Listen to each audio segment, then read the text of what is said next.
And I heard, as it were, the noise of thunder. One of the four beasts saying, "Come and see." And I saw, and behold, a white horse.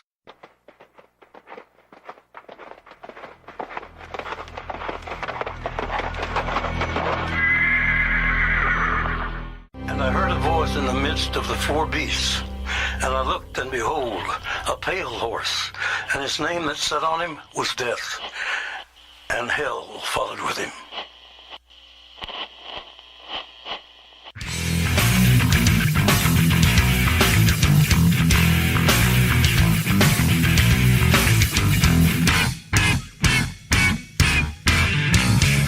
Hello and welcome to another exciting edition of the Lost Art of Wrestling. Kayfabe. Fuck you.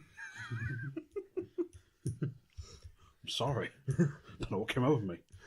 Remember, always gain consent. Oh, yeah. What was the last thing you had your finger in?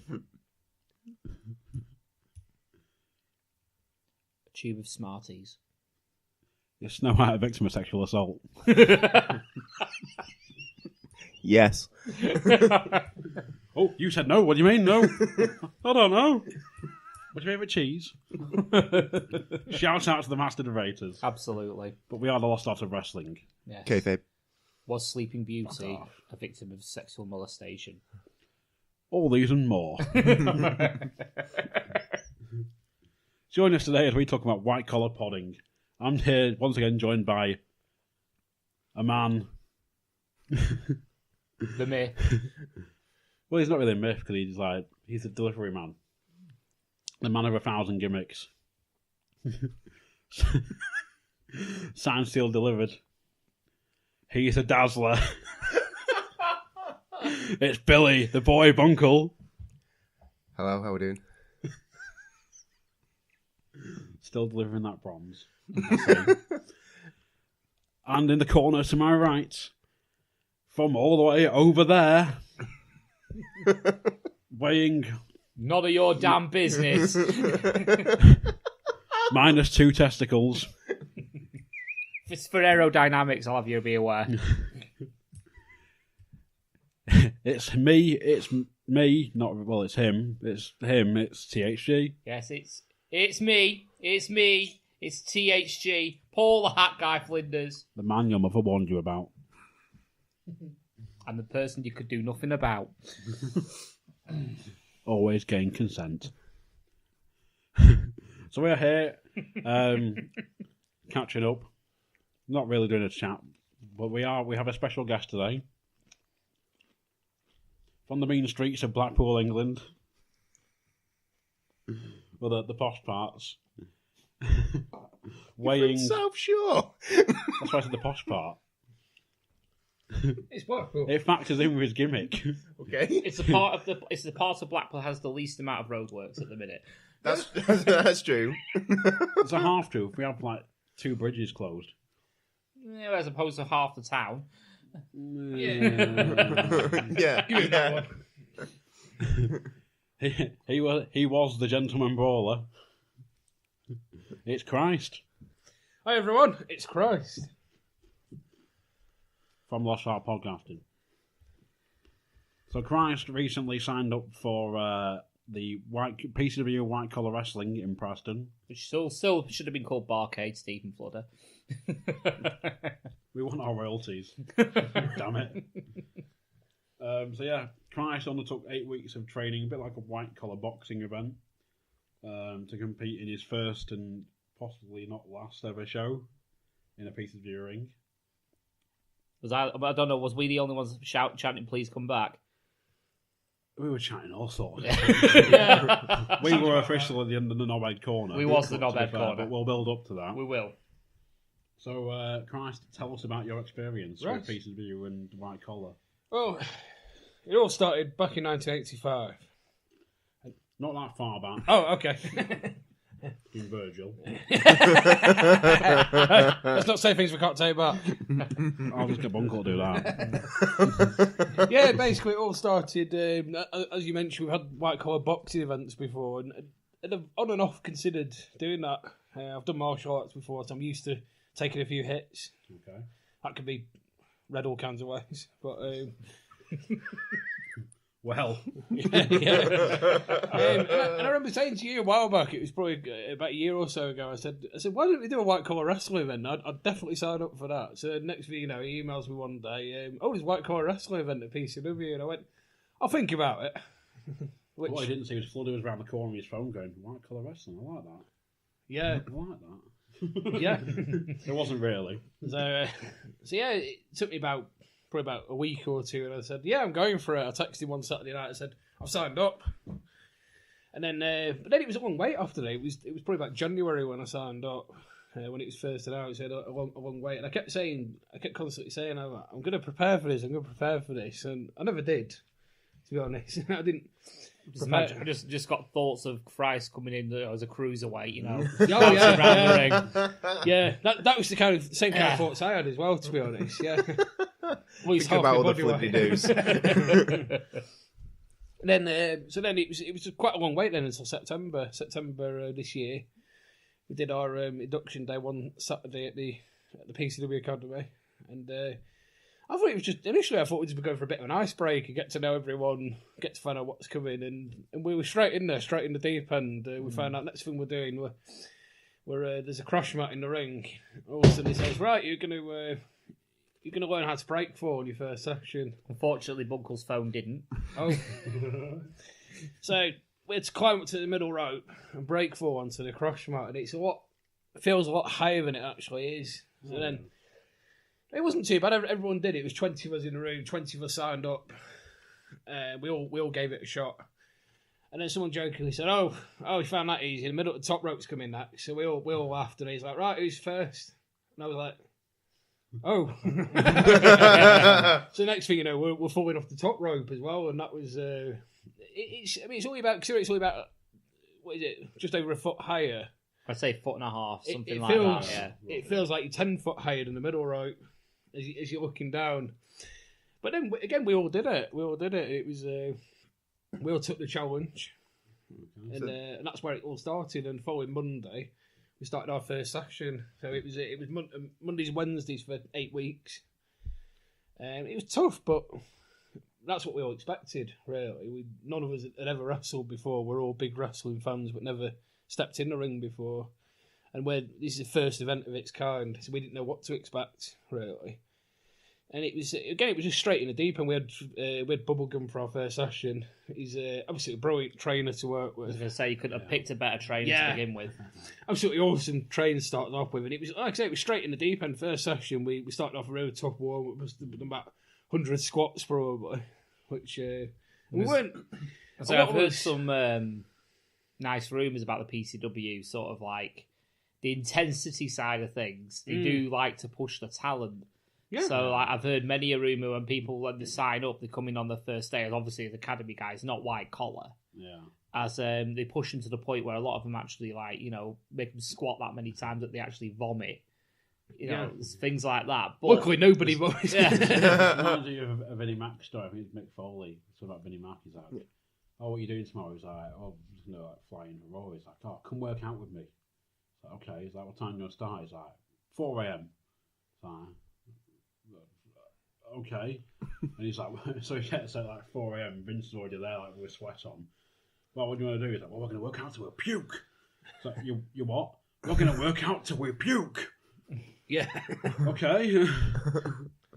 So we did. Yeah. Yeah, not that bad, thankfully. It was, so yeah, like I say, straight in the deep end, we did a tough warm up and straight into some basic drills and basic rolls, basic break falls, and that's what we did. We carried on with those kind of drills pretty much throughout the 8 weeks. Those are the things you need to know more than anything. If you can't fall properly or can't roll properly, then you can't do much else in wrestling, really. So brawl and fly on your back's pretty much it, isn't it? So. As you all know, from past experience. Yeah, you can't roll. It's not a sport for you. Yeah, exactly. And then it's like it carried on, the intensity built up week after week. Like I say, carried on for 8 weeks with various trainers on the way. Danny Hope was our regular Wednesday trainer, another awesome trainer to work with. Obviously a brilliant guy to work with.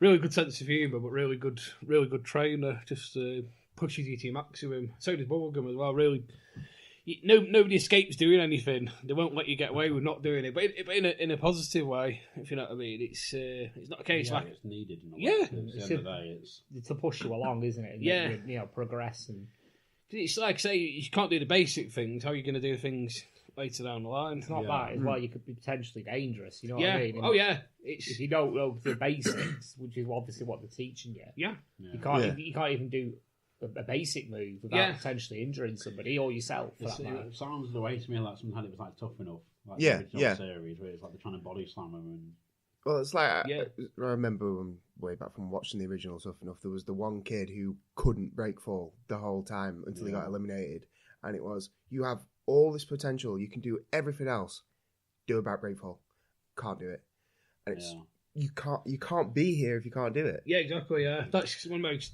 important things you learn. The back break for it's as we all learned. But then So- to sort of throw it in, it was like I think what's the second season with Taz? Yeah. The original season, where Taz was saying about something like you can't do a break fall or whatever. Or if you can do a break fall, it helps you out later in life when you need it. Yeah, So he said something like, "Oh, if you fall in a supermarket and you land slipping milk or Yeah. something, you can break fall." Funnily enough, Danny Hope did the exact same thing. Funnily enough, about I was just gonna say because obviously I know that you've done your you've done martial arts before, you've done a bit of judo and whatnot. Was the break falling very similar, or is it very different? It was actually some ways similar, ways it was different. The way we're taught judo, we do judo. We always fight on soft mats. Normally, Yeah, the yeah. ring's a little bit harder than soft mats, but you get used to it after a while. It's not as hard as it looks. But, Yeah. But some of the techniques break fall slightly different. You try to land more on your upper back and your shoulders. Right. Whereas in judo, we sort of spread the weight a bit more, don't we? Yeah. So it's a similarity, but it's a little bit different as well. I was gonna say the front break fall was the different one. Yeah. Because like they always sort of say, well, sort of put your forearms down and turn your head. Yeah. Whereas it's like so they take the brunt of it. Whereas like wrestling, it's literally pancake it. Yeah. Right. Spread your Turn your legs and spread your legs, put your hands down. Yeah.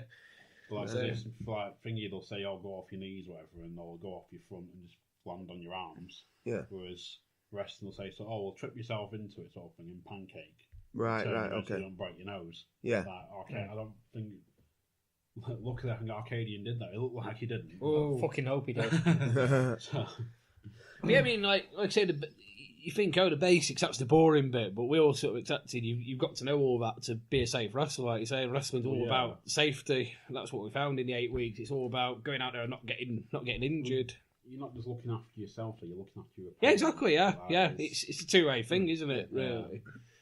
But what a bit of advice I will learn. I learned from the first session is wear knee pads. From day one, wear knee pads. I learned that the hard way. First session we were doing drop kicks on, even if it was on the crash mat. Did an alright drop kick. Landed badly on my knee, and then it swelled up like a balloon, and it was black and blue for about a week after. So yeah. So wear knee pads. That's the first bit of advice. Elbow pads you can get away with, but knee pads definitely wear them. Yeah, that's the first lesson I learned. That was from the first session. Speaking of gear, obviously knee pads, elbow pads are obviously going to be a must.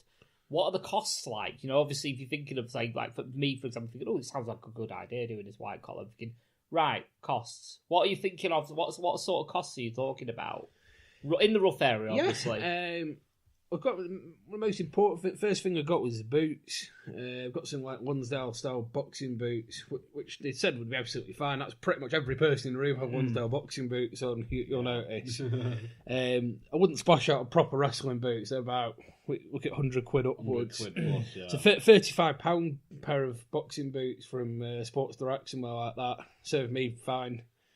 Knee pads I borrowed. I've had them. But I picked some knee pads up, made them for about $6.99 off eBay. Elbow pads about the same, about £10 at the very most. Well, that's not really. too bad then. And then otherwise, I just wore my normal gym gear basically. I'd wear tight shorts because you do a lot of squats, like I say. So You think what? yeah, exactly. Anyone knows my history of ripping my pants. So yeah, that's what I'd recommend. Just basic gym gear, but most importantly, the boots to give a good bit of ankle support as well, especially running the ropes and doing a lot of drills like that. Yeah, another one pops to mind is watching the Louis Theroux where he goes to the power plant. Oh yeah. Oh, yeah. Weekend. He's got the side. He's there trying to puke. He's going, nope, you're coming back. Do it again. So, but yeah, I think when I did, I got like a combo of like elbow pads and knee pads. It was like a tenner at the time or something. Boots again, like 30 quid or something daft. So I didn't progress as far as he did. Mm.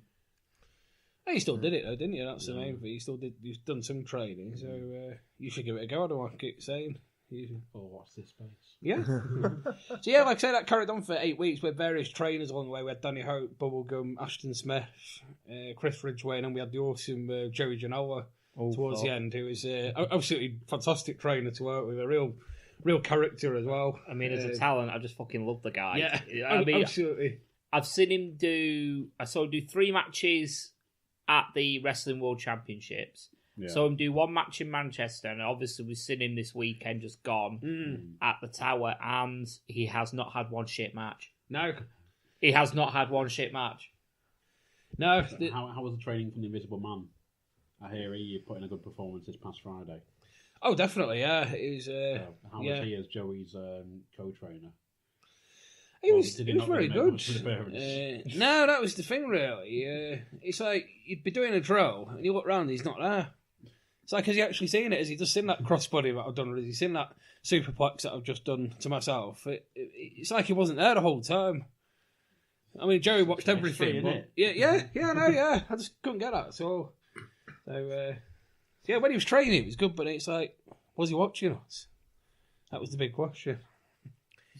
So, was there any parts of the training that you found like particularly difficult? Any particular moves that you? I think the hardest one I found, because I was one of those people at school. I hated gymnastics.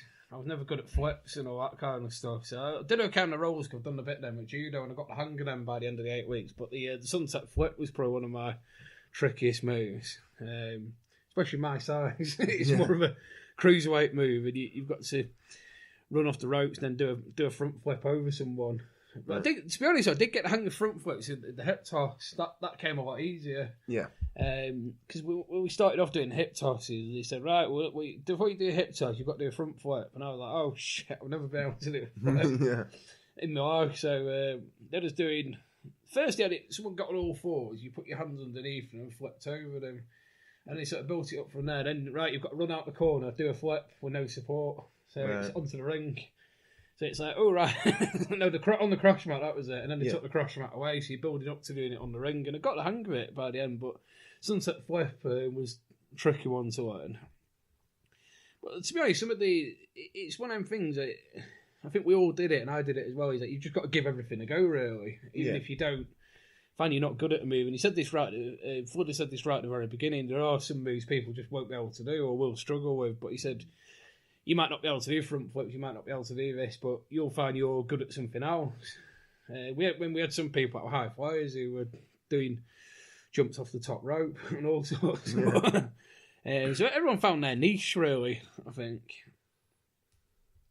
Good. Yeah. Anything else from training you want to cover?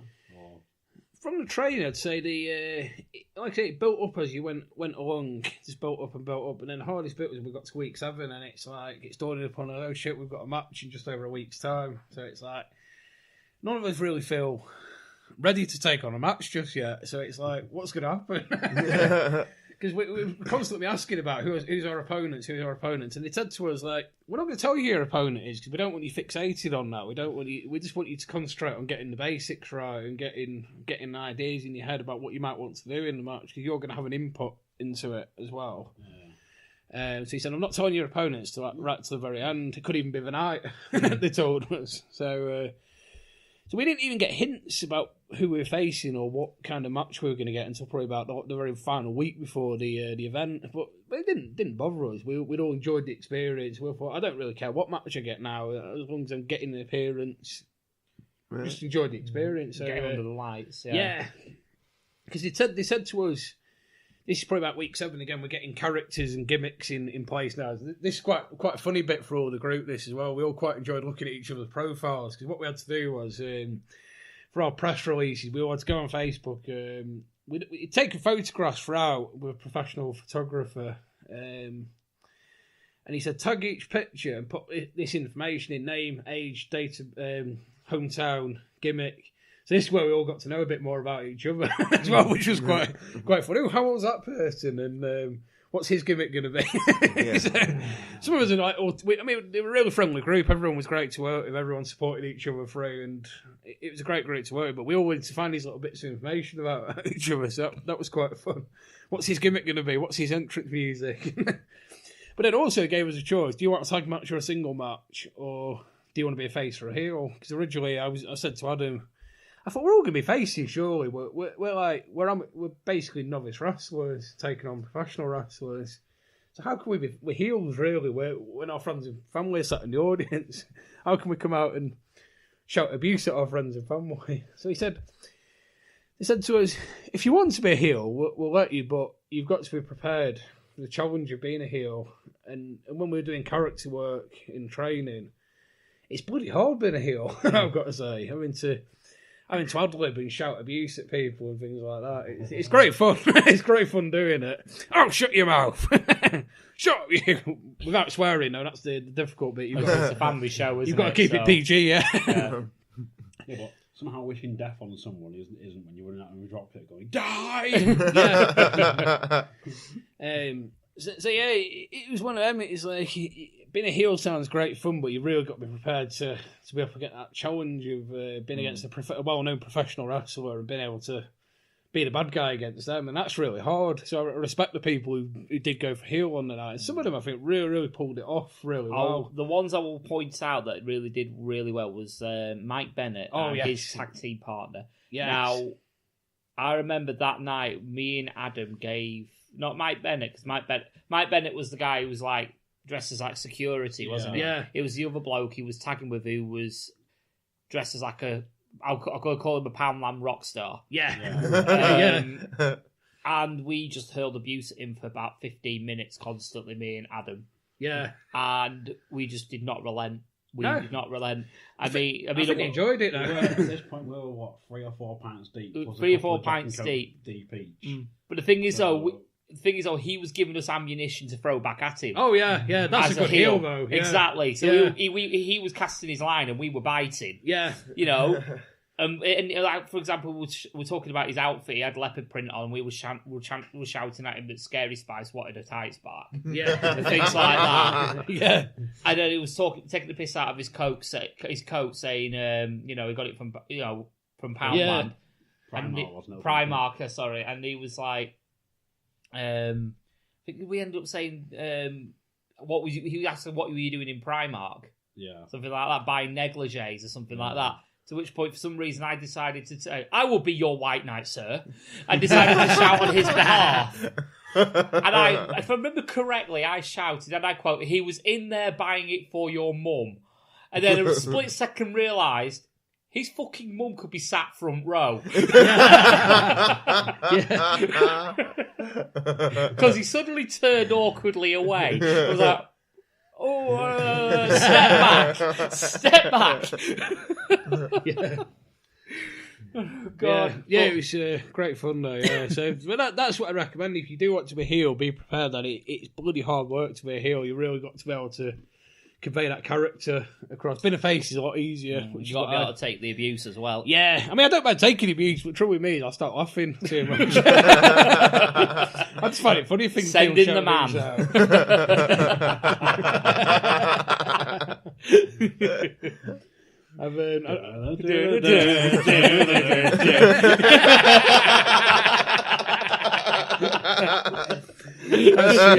That's my trouble. Thanks for that, Mark.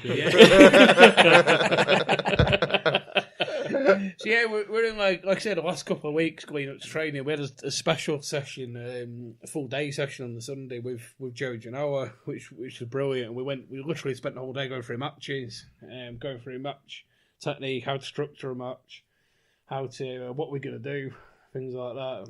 But like working on everything. So we had Flood and Joe, as you know, they're critiquing pulling apart every match. The critique was quite sort of full on at first. That was shite. But that's what we expected. We wanted to know where we're going wrong, what can we do better. Well, the best criticism is honest criticism, Yeah, isn't it? exactly. So. Yeah.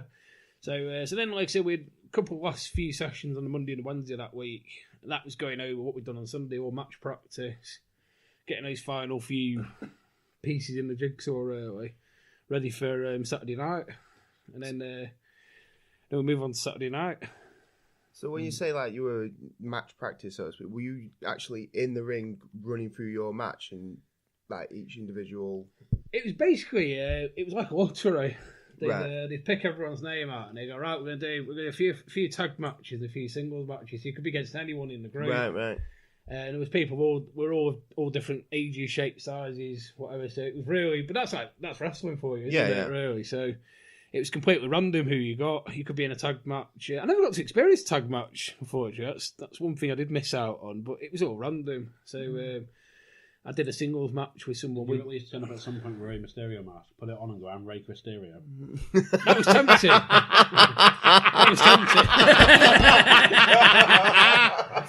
Right, Ray Christerio. You did 253. I was going to say I can't move like he does. That's the only thing. Instead of being 619, it's FY4. It's a 253. Yeah, it's good that. But no, this wasn't against our actual opponents. This was just the white collar guys wrestling each other for a bit of practice, getting an idea of how do we structure a match. How do we put the different pieces in? How do we do a bit of heat, a bit of a comeback? I'm giving away the secrets now. I won't say too much. And what do you mean wrestling isn't fake? Yeah. It's fake even. It's not. I still believe in the magic. It's still real to me, damn it. So it was like going out wrestling each other, but like I said, and getting a bit of critique on what did we do wrong, what did we do, what could we do better. One point, Danny Hope was getting fed up of seeing endless DDTs, and my match, we were next up, and Danny Hope stood up and said, if I see one more fucking DDT, I'm going to go mental. And we were up next, me and my wrestling partner. DDT was one of our spots in the match. I was like, oh.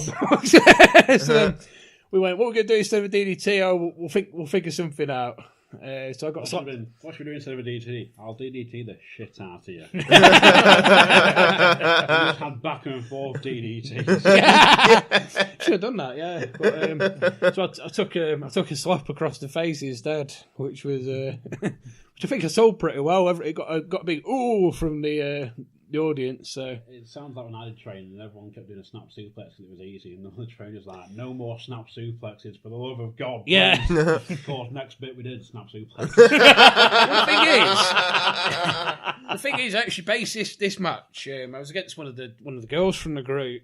So we said, like, I've been watching a few matches of Bubblegum and Danny Hope on YouTube. This is going back for like 2012, so it gave me a few ideas, and I thought, I quite like this match. It was a Britannia match from 2012, and it was basically like the face got levered for most of the match and pulled it back at the end. So I said, why don't we do one of these kind of matches? You beat the shit out of me for most of the match, and I'll make a big comeback and pull it back at the end. So we did that, and the audience or the other white collar guy went absolutely wild, and they said, like, you had the loudest response in the room. You had everyone going. So it was a real big confidence boost, that was. Everyone really enjoyed that match. It was only about 2 minutes long, but it was a very effective match. Everyone said.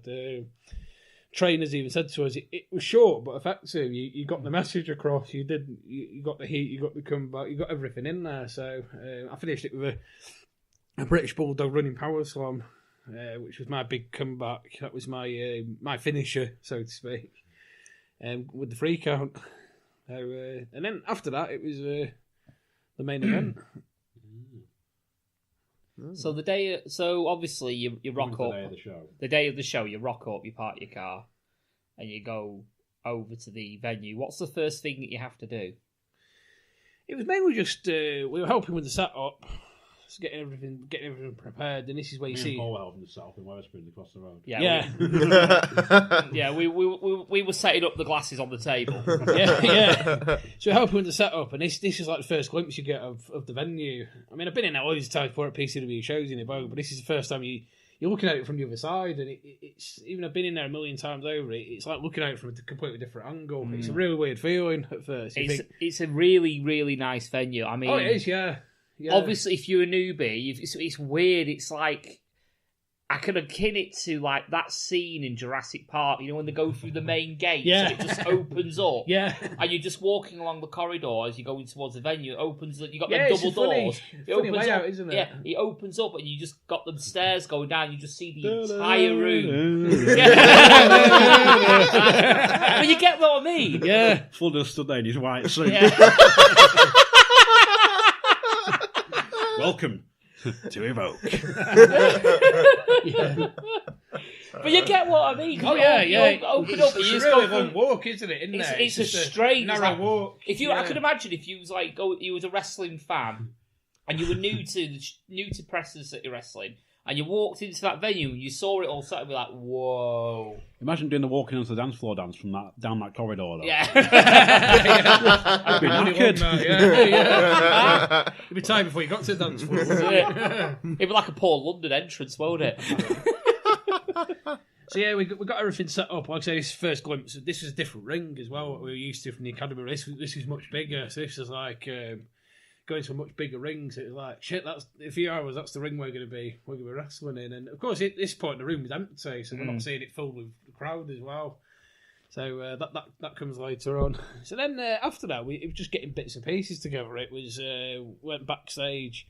We got called through one by one to give our story for the commentators. So they wanted a bit of juicy information on us. So was that Stallion and like Greg Lambert, or just one of them? Both of them. Yeah, so you had a chat with both of them, basically trying to get juicy bits of information about you. What's the weirdest? Like, tell me something interesting or weird about yourself, and all that will come in the commentary. I haven't even heard the commentary yet, so I'm looking forward to that. They were sort of asking like, "What's your gimmick? What's the inspiration for your gimmick? Why are you doing white collar? What's your charity?" And then it was a few funny questions. Tell us something weird about you, weird and wonderful about yourself. This is the thing we've got here in LAW review. It is Absolutely. Yes. Absolutely. We had proper matches, aren't they? So you might as well.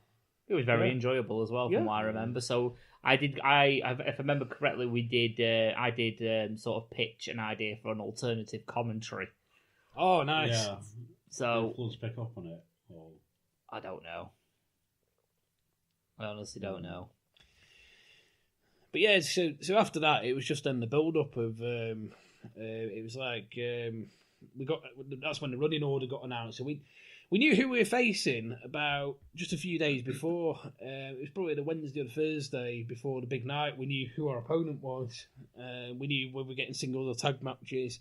In terms of booking, it was all about what he'd said. He said he tried to book it so that it's not the same old match over and over again. There's a bit of mixtures, a mix of tag matches, a mix of different wrestlers. But he said that wrestlers have been matched up in, like you said, they've seen you over 8 weeks, so they know who works better in a tag match, who works better with who. So the tag matches were sort of panned out as in some people were in tag matches. Hadn't initially panned tag matches. They thought, I might prefer a singles match. But they've been told, well, you work better in a tag team. You and this guy work together really well. So I thought some of the tag combination were brilliant. I think they've worked together. There's a bit of chemistry in some of them, really, really naturally. And part of me thinks I wish I'd done a tag match now, because it was that, again, it was the thing that we're facing, the heel debate. It's like, tag match, there's two of you, but you get more ring time and more action. So looking back, I'm thinking, I wish I'd maybe done the tag match now, but the singles match was still great fun all the same. That thing of been playing the bad guy, isn't it? Essentially, yeah. Like, if you're not convincing, or you're gonna sort of send for the man as it is, yeah. Then yeah. So like we all eagerly anticipated we got the running order, and it's like you go and meet your opponents, and the wrestlers started to appear later on, and it's that first meeting you have with them. Someone obviously we met before because Danny was wrestling with Joey Hayes in his tag team. But it's then you have that first chat, right? I'm your opponent.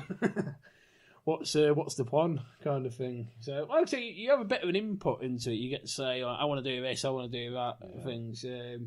But they ultimately lead the match. They've been training a lot longer than I have. They know what they're doing a lot more than I do. So I just go with the flow, really. At the end of the day, you don't want to get injured. Although I remember the first thing my opponent said to me, he was looking at running order, he said, "Oh, I've got Christian Cox first." And I sat there and went, "That's me." Looking at the... So I said, "See you at the fight." Yeah, it was basically one of those kind of moments, yeah. Because it basically was, because you look at the size difference. Yeah. I mean, I'm 6 foot tall, and my opponent makes me look small with a 7 foot frame. We were absolutely wetting ourselves. Yeah. I mean, I'm a short ass. I'll admit I'm an absolute short ass. So obviously, Christ towers over me. Yeah. Now, when I saw him in the ring and he's looking up yeah, at his opponent, I thought, well, it's like at work, I often ask my patients, he was a rugby player, because of my size and my build, and my opponent, Big T, awesome bloke, by the way, made me look absolutely tiny. This is it. I it's mean, hilarious. I mean, like I say, I'm probably 5'9" at a push, and I'm probably just about tall enough to jump and headbutt his nipple. You know, he's a tall man. So my first conversation with him was, he said, "Oh, I've got Christian Cox." I went, "That's me." And he just laughed and said, "You're going to get hurt." And I went, "Oh shit." And he went, "Oh, don't worry, I'll go easy on you." I'll only break one leg. So then it was just, it was then we all went into the backstage area, and again that was a new experience. I've got to tell this story. I love this story. Me and Adam been to PCW shows before. Walking past the backstage area, there was 2 little kids there. Well, not little kids. One was a little kid, and his older brother. And one decided to pull the backstage curtain back, and he went. His brother said to him, he's like, "So what you on about? Pull the curtain back, you dirty little gay boy."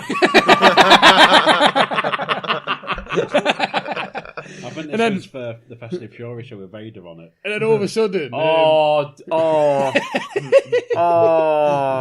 next thing you know, he's sticking his face through the curtain and wrestling. You know it is, I can't remember, comes running up. Cameron Craze or something, he comes walking out through the curtain. Someone comes running up and just goes, "Get out!" Oh yeah, it was that bit. But yeah. This is the same show where Cameron Craze came walking out the curtain, and you were watching it. The lad said to me, "You arrested?" He goes, "No." The carried on walking. When he's going to the toilet. And the lad sort of looks and he's a bit confused, like, "But he came from back there, so I thought, how's your red not wrestling?" And his brother was like, "He was a wrestler, mate, taking the piss." So yeah, it was a new experience being in the backstage area. Again, it was like looking at it all from a different dimension. Really weird feeling. I thought you were still there just watching people as they come in and just going, look at all these normies. Well, it's more when we saw the doors were open, I could see people. It's like a bit of a veil. You can see just about see through it, and I was like, "Oh shit, there's people coming in." It's all getting very real now. That's more what I was thinking at the time. And the longer you look, you think, "Shit, there's a lot of people walking in." Exactly, yeah. But also, I was thinking, I need a bloody piss in. The toilet's all in there, but you're not allowed to go out of backstage. You've got to stay in character, so to speak. So I was like, "Oh shit!" And I'd already drunk like a bottle of water and a bottle of Lucasade Sport as well. So, so then it was at the bar. Can I have a glass, please? So then it was just like the waiting game.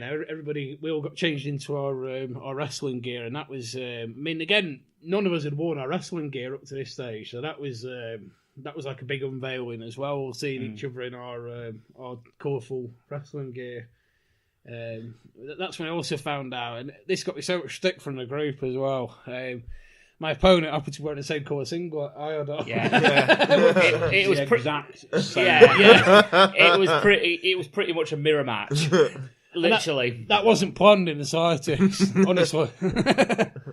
So, because I bought my singlet online, I thought I'm going to go for I'm not going to go black because everyone's going to go black. So I thought I'll go for a nice plain blue. It's just a nice neutral colour and it's simple. Not knowing who, but when I'd ordered it about 3 weeks before the match, I didn't know who I was up against, so I can get away with that. So then it was just like I said, a waiting game. It was getting closer and closer. You can hear the audience out there. You're just peeping through that curtain, and it's like, fucking hell, there's 600 people out there. This is getting more and more real now. I wouldn't say I felt nervous though. I just felt like I want to get out there and do it now. So the adrenaline proper kicked yeah, in. we've all been training for 8 weeks. We all work with each other. It's like, let's go and do this. That was more like everyone's. There's a couple of people you could tell were a bit on edge, but after the match, all their nerves had gone. Everyone just thoroughly enjoyed it. So then it came to my match, third match in, and I was stood there at the top of the stairs behind the curtains, and we're all sort of revving each other up for each match. It's like go like you get ready to go on a boxing match almost. Why can't we be friends? Yeah. The Southern Dandy. Yeah. And the next thing you know, it's your turn. You've got to walk through the curtains, and it's just the best feeling. It's just like, see, you walk out from the curtains, everyone's cheering, and the adrenaline just takes over. It's just all your nerves just go. Yeah. Only mistake I did make at my entrance was I tried to do a bit of a Brock Lesnar to get up on the apron. Yeah, we noticed. Yeah, and foot it up a little bit. So, that'll be on Botchamania. oh, great, yeah. So that'll be your claim to fame for that Botchamania. Excellent. 70 or something. Yeah. It was. I just loved the way how he just managed to rescue before he face planted the apron. That would have outshadowed to like a comedy in a way. Yeah. Comes to what happened? Well, you lost by counter.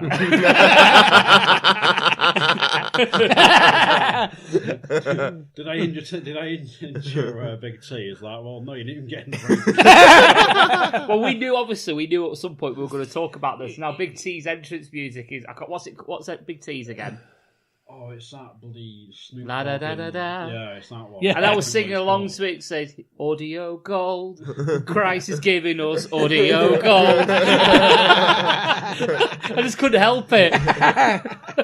Oh, brilliant! He tripped up in the ring, and then I'd like to say I'm the creator of his gimmick, and I gave him his theme music.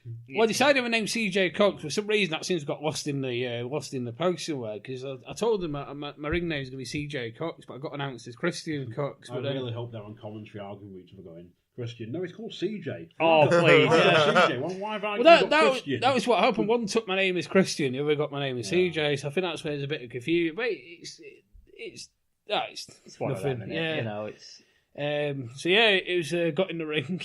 And then my opponent walks out. We'd planned the match out. We had an idea of how it was going to start. And then I thought, I'm going to try and add a bit of comedy into it. So that's why I did the whole, we hadn't planned this bit. I sort of walked up. We stood in our corners like a boxing match. And I sort of walked over and walked up like that and sort of emphasised the size difference like that. And fucking was funny. Yeah. I could hear plenty of laughter in the audience coming out. Yeah, it was. And then you're going to die. Yeah. And the next thing you know, next thing you know, I take a big slap across the face, which I thought I sold pretty well. I went off my feet. I didn't expect that as well. That was the funniest thing. We'd said we might do something a bit like that. I wasn't expecting it. So it actually hit me by surprise. Probably why I sold it even better. The best moves are when you take them by surprise. And then it was just brilliant. Then it was just it flies by though. Before you know it, it's over and you're down and the referee's coming over. When you think the referee's saying you're right, he's actually saying to me, he's saying stay down, don't get up yet. Obviously I've never wrestled before, so I don't know this, but I was just acting like I'd face planted the ring basically, flat out. And then that poor yeah. We gave that poor fucker some stick. He was brilliant. He was game. He was a trooper for sticking with us. Yeah, playing along. Yeah, you know, we asked if most of us ignored us, but he went with it. Joel would have given us the fees by then. Yeah. So would Des. Joel Allen would have told us to fuck off. Yeah. So yeah, the match, like I say, it was a fairly short match, but the time just flies when you're in the ring because you don't pay attention to it. You can just in the back of your mind, you can hear the crowd shouting things. But you're in like this bubble when you're in the ring. It all just blanks out and you're concentrating on the match. It's like you don't notice anything around you. You're just concentrating on this 7-foot opponent I've got. Thinking I'm in the right place at the right time, but he was giving me instructions. I was in there, so saying right in the corner, move out the way. So I had an idea what I was doing. So I didn't feel, at risk at any time. He knew exactly what he was doing. I knew where I was meant to be, what I'm doing. So the splash was unplanned. The attempted splash that I did and then hit the turnbuckle, that was unplanned, but it worked. so yeah, it was great fun, great experience. And it was good fun watching everyone else in their matches as well. It told the story of the plucky underdog, didn't it, against this big monster. Doing, you know what I mean? It's like, at least he's trying. Yeah. You know what I mean? It's like he's trying, but he's still going to get his face caved in. Yeah, exactly. Yeah. So I took a Booker T scissor kick to finish off with for the free count, but awesome experience all around. So fully recommend it to anyone. And of course, we had the big finale at the end as well. Yeah. Where T-Bone tried to escape the ring, and then you all came out and led by Drew, the white collar gang, chased him back into the ring. The white collar massive. We chased him back to the ring, and then we had a big. You also lumberjacked, didn't you? Stood yeah. by the ring to make sure, Mr. Jugs. Yeah. So yeah, awesome experience all around. Fully recommend it. And of course now I've become that hooked on it. I've carried on training in wrestling as well. So I'm still down to say this on the commentary, but unfortunately you didn't get like a post-match interview or anything. But I want to say to my opponent, this is not the last you'll see of CJ Cox. Oh dear me. So yeah. Any questions about anything, guys? Anything you'd like to know? I'm thinking, obviously, you're thinking of carrying on. Obviously, you carry on. You're going to be training. Are you going to be changing your gimmick at all, or are you just going to work with it? That's one of those things I'm going to find out over time. I think I'm going to stick with a face gimmick. I mean, if they want me to be a heel, I'll be a heel. I can do that, but it'll need a bit of work. Because being a heel is bloody hard, like I said. So I see myself more of a face. I mean, I quite like. It's been great to work with Danny Hope. Danny Hope's a brilliant comedy wrestler. He's a brilliant comedy face, and that's the kind of style of wrestling I quite like. If anyone's watched me in the, Adam has seen it. I know the World Gravy Wrestling Championships. That's my kind of style of fight. You know, I'm brilliant at that sort of slapstick, physical comedy. So I think that'd be my kind of style of wrestling I'd like to do, ultimately. That's the kind of wrestling I quite like as well. So I think the gimmick might change over time. I don't know, that's one of those wait and see things, really. I was going to say, like, even in the Tower show we went to on the Friday. We was thinking of a couple of gimmicks, weren't we? Then there was like the bit, it was the Desmond Xavier Zachary Wentz match where he Hadoukens him. Yes. And even you were like, was that a Hadouken? Like, yes, it was. So, you were saying to me at one point you want to be like a bit like Les Kelly. Was it Les Kelly? Oh, Les Kelly, yeah. Absolutely brilliant. He was a classic comedy wrestler back in the days of like wrestling at Blackpool Tower. So that's another wrestler I quite like his style.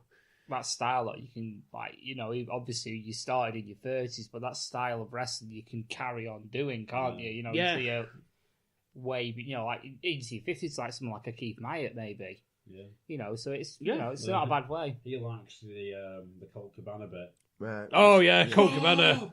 What? Look up! Bang. Yeah, Colt Cabana's a brilliant comedy wrestler. Yeah. This is a bit he did with Key Guitarro. It's a balloon up in the ceiling. And he goes, stop! Look up! He goes, oh, it's a balloon! And just shuffled off to the corner. Yeah. I really enjoy that kind of wrestling. I like making people laugh. I like that sort of comedy wrestling. I feel it's... Madman Manson. Yeah, Manson. He's another brilliant one. Yeah. He's... that's where I'd like to go with it, ultimately. So we did come up sort of like with a hip hop gimmick for you, didn't we? Called C Squared. Yeah. You know, you come from like that. About a year or so ago, there was like sort of like a scene in Blackpool where there was like freestyle rappers going around, weren't there? Sort of thing. Yeah. I just thought you could have descended from that. The only thing with that is, if I'm cutting a promo, I'd probably to do a bit of freestyle, wouldn't I? No shit at freestyle. That's your gimmick, though. That's your gimmick. Well, yeah, true. Freestyler. You're like the whitest white boy ever. Yeah. Well, a golden-looking chain becomes a wrestler. Yes, that's it. But you're from Blackpool. Guns don't kill people, wrestlers do. That'd be amazing. You'd be like, you could You could freestyle but get all your lines wrong. That would be funny, that, yeah. That'd be your heel persona. Everyone's going mad at you because you're getting all your lines wrong. That would be a really good heel, actually, that, yeah. I think Bubblegum used to have a bit of a rapper thing going. It was more of a didn't he? chav sort of vibe. Yeah, when he was a heel, didn't he? Yeah. But yeah, that would be funny, that. So C Squared maybe coming to a ring near you soon. Like a shit rapper. Yeah. Yeah, I like that. I own the white M&M. The even whiter M&M, you mean? You could say that. They say, I am CJ Cox, I am like a white M&M.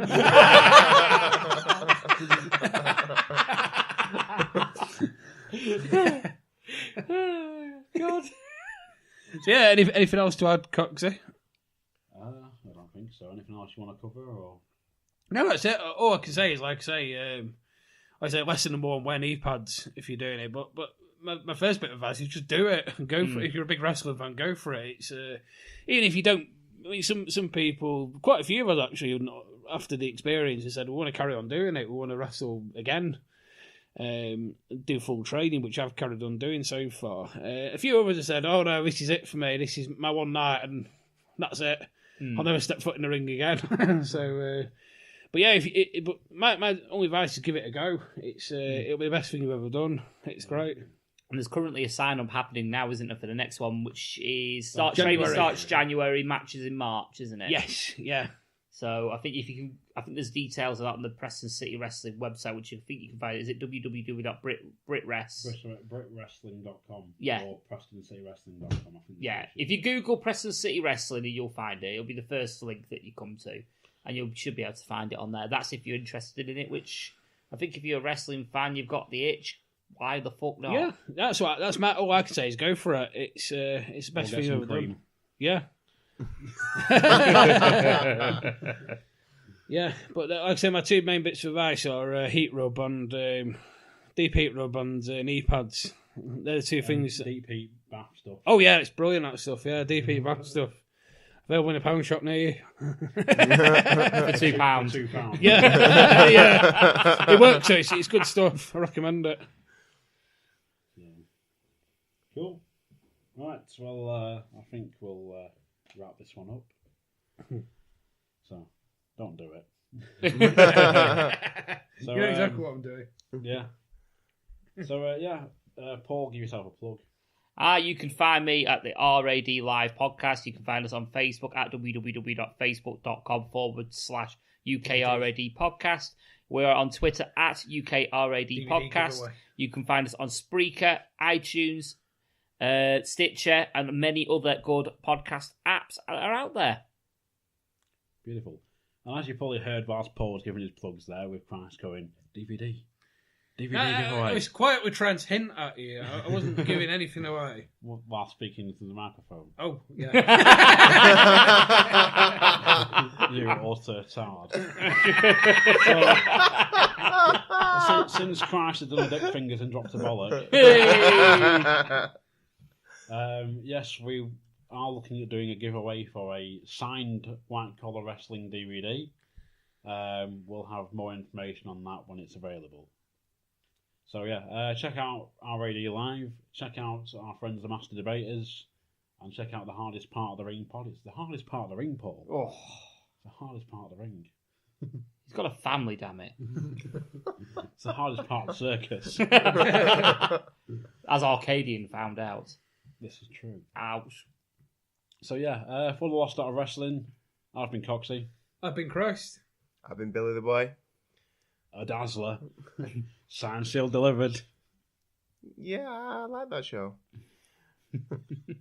This, the whole Daz true. And I've been THG, Paul the Hat Guy Flinders. And you've been listening. Thank you very much.